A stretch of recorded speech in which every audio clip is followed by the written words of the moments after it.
Class आज की कक्षा में हम शब्द भंडार पढ़ेंगे। हम सेकंड चैप्टर के बाद सीधा 7th चैप्टर पढ़ रहे हैं, शब्द भंडार। तो इस शब्द भंडार में क्या क्या दिया है?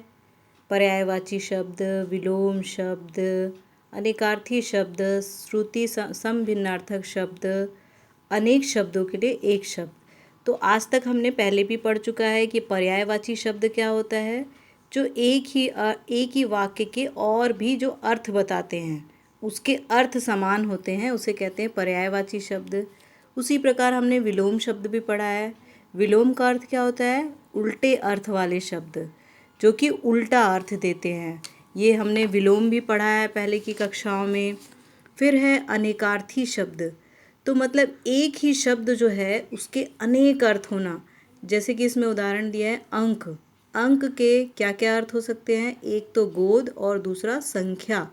तो अनेकार्थी का अर्थ ही ये होता है कि अनेक अर्थ देने वाला शब्द। जो शब्द क्या है? अनेक अर्थ देता है, उसे कहते हैं अनेकार्थी शब्द। तो आपकी बुक में बहुत सारे उदाहरण दिए हैं, इसको आप लोग देख लेंगे। उसके बाद है समश्रुत भिन्नार्थक शब्द, या इसको श्रुति समभिन्नार्थक शब्द के नाम से भी जाना जाता है।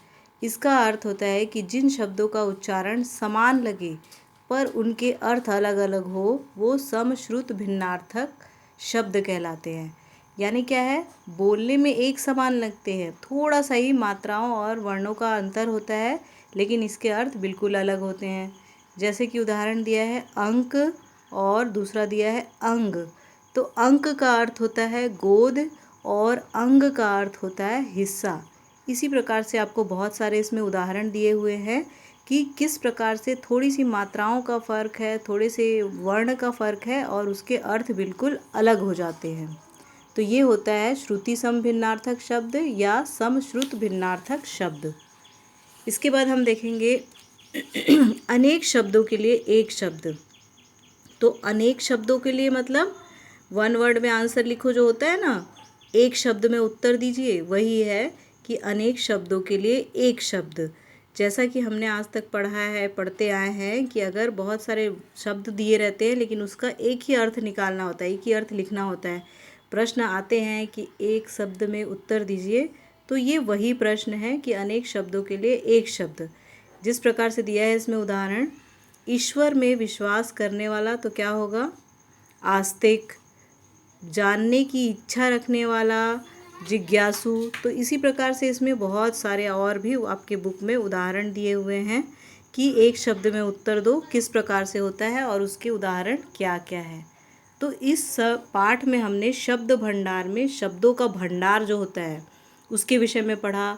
पर्यायवाची शब्द, विलोम शब्द, श्रुति समभिन्नार्थक शब्द और ये अनेक शब्दों के लिए एक शब्द, तथा एक और क्या पढ़ा? अनेकार्थी शब्द।